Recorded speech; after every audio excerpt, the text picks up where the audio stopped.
মার্কিন president Donald Trump ঘোষণা দি আজি ইসলামাবাদত ইরানৰ লৈ যুক্তরাষ্ট্ৰৰ একখান চুক্তি সই হইব। ফক্স নিউজের দেয়া এক সাক্ষাৎকারত তে এ তথ্য জানাই।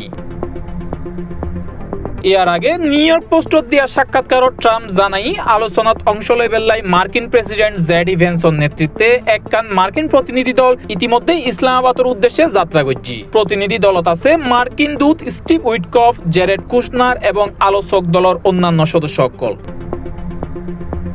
তবে মার্কিন দলের যাত্রার বিপরীতে ইরান এখনো পাকিস্তানের নিজেরার প্রতিনিধি দল ফাটাইবের বিষয়ও নিশ্চিত ন করে।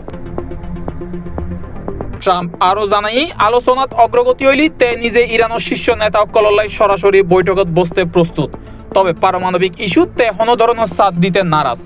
তার ভাষাত ইরানেরও অবশ্যই পারমাণবিক অস্ত্র তৈরির উচ্চাকাঙ্ক্ষা পুরোপুরি পরিত্যাগ গরম করিব। এই বিষয়ে কোনো আপোষ চলত না। ইন্দির সর্বশেষ খবর পাওয়া পর্যন্ত জানা গিয়ে যুদ্ধবিরতির সময় বৃদ্ধির সম্ভাবনা ক্ষীণ। চুক্তি নইলি আমেরিকা আবার যুদ্ধ শুরু করিব। তবে ইরান জানাই যুক্তরাষ্ট্র ইরানের কার্গো জাহাজ আটক গরিবের পর তারার আলোচনাত বইবের কোনো ধরনের পরিকল্পনা নাই। International desk, C+ TV।